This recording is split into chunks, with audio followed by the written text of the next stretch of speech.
Apologies. Let us pray. Our kind and heavenly Father, Lord Jesus, we thank you for the gift of life. Every woman that is in this Zoom call, every man that is in this Zoom call, we just want to give you praise and we want to give you honor. Father, here I am as your vessel. I ask, oh God, that you consume me with the fire of the Spirit. Break me, Lord, and make me more like you. I pray that may this word not just come from me, but may be a word that comes from heaven. Help us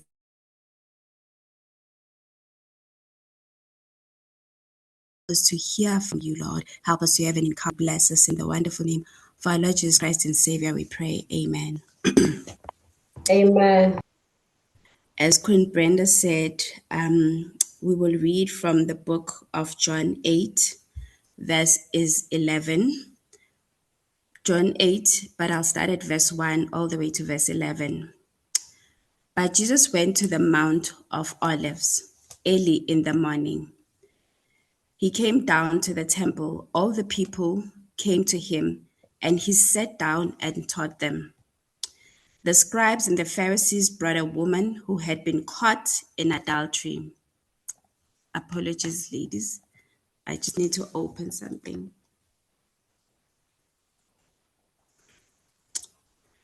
The scribes and the Pharisees brought a woman who had been caught in adultery, and placing her in the midst, they said to him, Teacher, this woman has been caught in the act of adultery.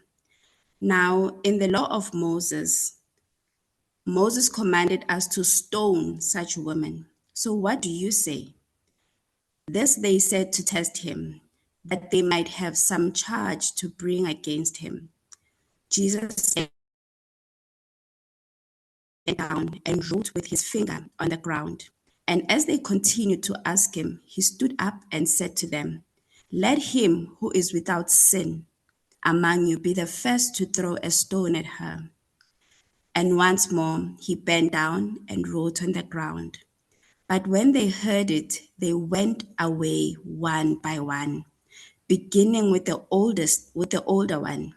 And Jesus was left alone with the woman standing before him. Jesus stood up and said to her, Woman, where are they? Has no one condemned you? She said, No, Lord. And Jesus said, Neither do I condemn you. Go, and from now on, sin no more. Go, and from now on, sin no more. But we are not there. The title of our message today says, Unstoppable Woman Overcomes Shame. I don't know what shame you have to overcome, my queen. Here in John 8, we find an unnamed woman.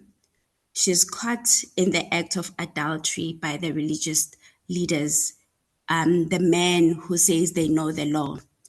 They drag her like she's a piece of nothing.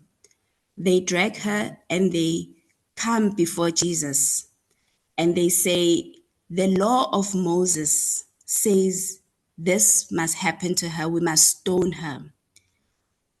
But when we read from Deuteronomy 22, verses 23 to 24, it says, If there is a betrothed virgin and a man meets her in the city and lies with her, then you shall bring them both.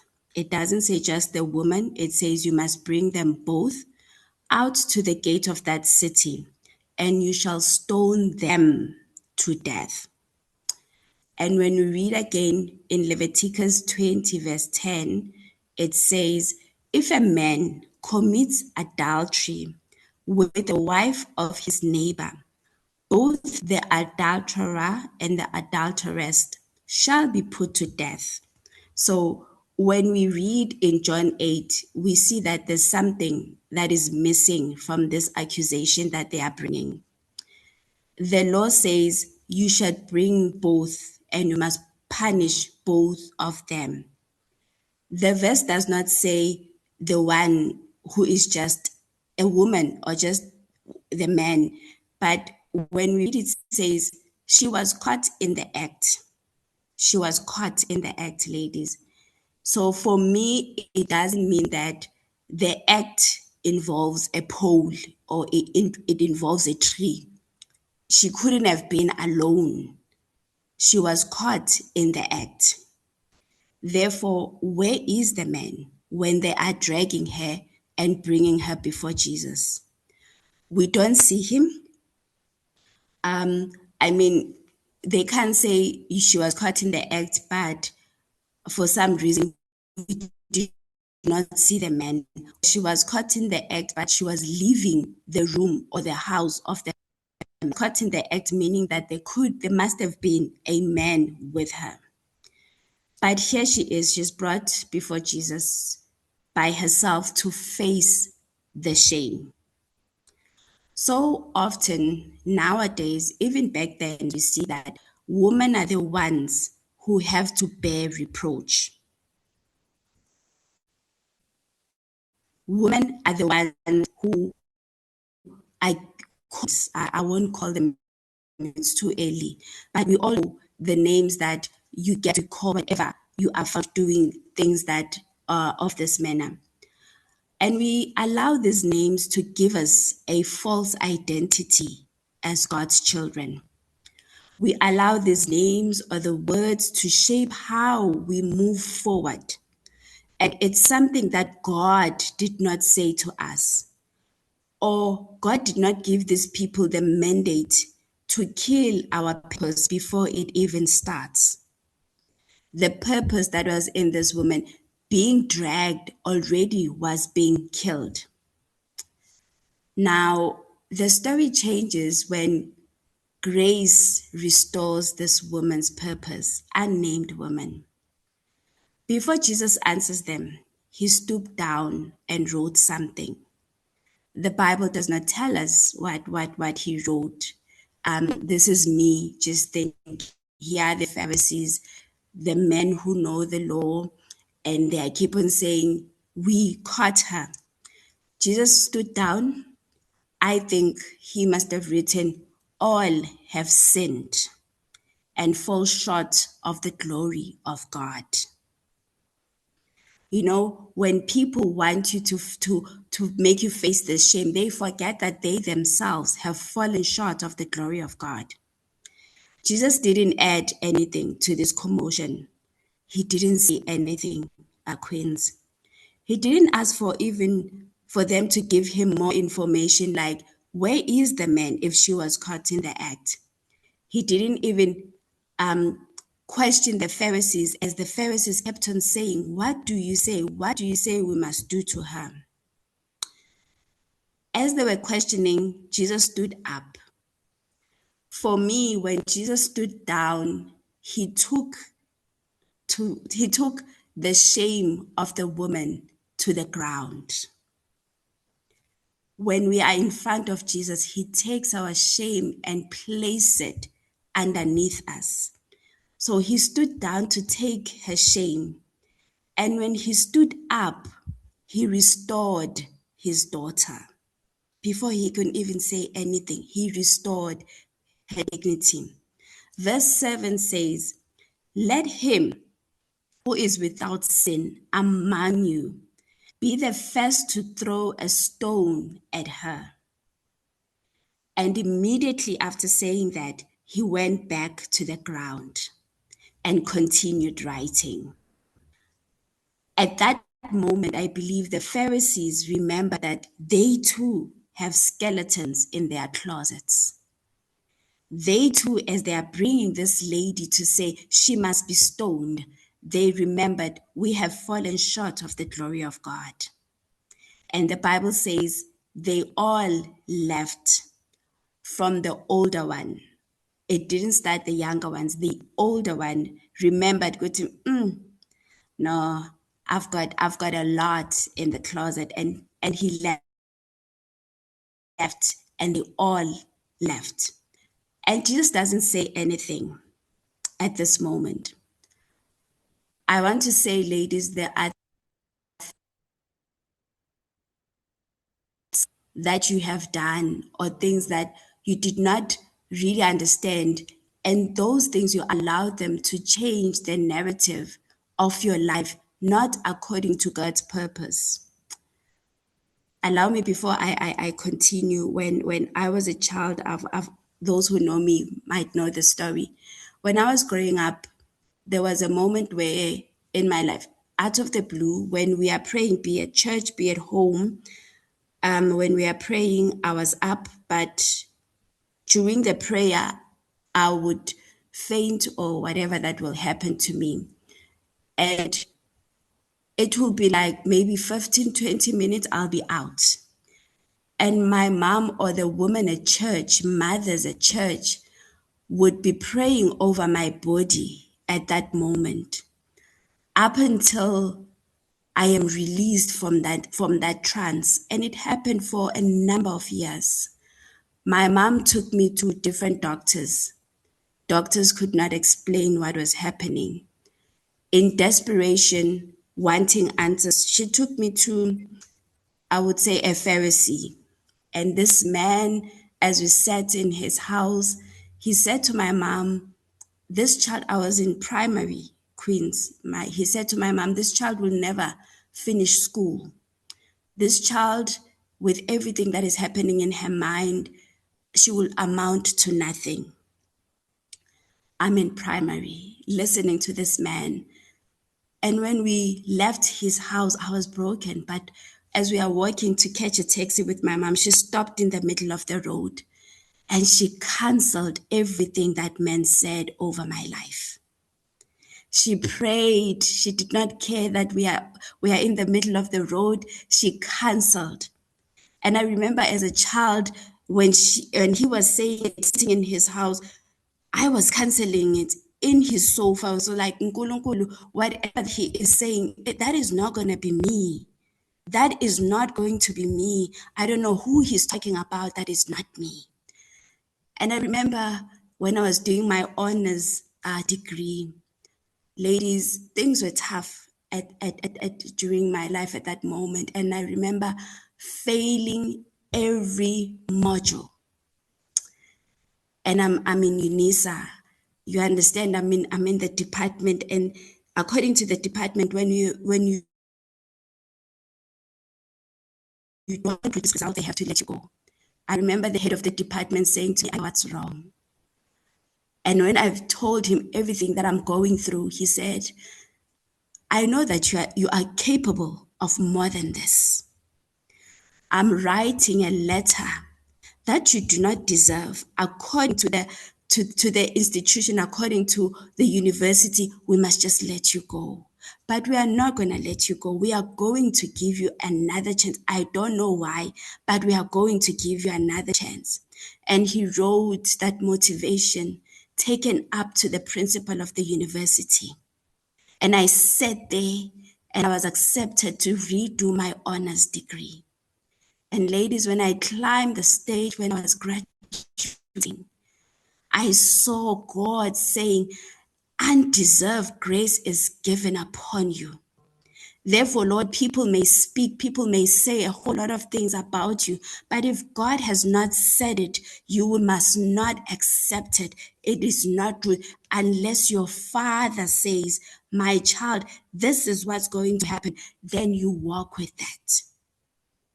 And here is this woman saying, I was caught in the act, but I am alone to answer before the throne before the throne of God. Immediately, Jesus stood down again and continued to write, and they all left. And when Jesus is quiet, I want to say to us queens that Jesus is saying to us, don't be the one who pushes the PhD, the pull head down syndrome. We must exercise humility. Be that woman, be that sister who would be quick to listen, slow to speak, and slow to provoke another sister. The woman was caught in act. She was humiliated. She was covered with shame. Everyone left, and Jesus was still writing on the ground. In her mind, this lady, she's thinking, do I run away because everyone has left and Jesus is still writing on the ground? Do I say like on a soft voice, thank you, and then I tippy toe and I leave him? Because now I'm confused. I don't know what's happening. Jesus finally stands and leaves her shame on the ground. Jesus finally stands and leaves her shame on the ground. And now she was face to face with Christ, her Savior. He stood up not to condemn her, but to validate that she was important. He stood up to show her that she is seen. He stood up to say, you are human. You are my daughter. Not so long ago, she was brought in front of Jesus. She was dragged, remember. That made her feel like she's a thing. That made her feel like the only time that matters is when she's lying on her back. That made her feel as a woman that the only time that you would matter is when you use only what is between your legs. But God says, no, I have placed value over you. I don't know what you have done. I don't know everything that you've been through, my queen. But God says this morning, you are important. You are seen. You are valued before me. Now, with Jesus, he doesn't ask for details. He doesn't say, okay, you are here. Let me hear your story. What is happening? What happened? What led you to this sinful act? Instead, he says, woman, where are they? Has no one condemned you? And she said, no one, Lord. And Jesus said, neither do I condemn you. Go, and from now on, sin no more. I loved that part.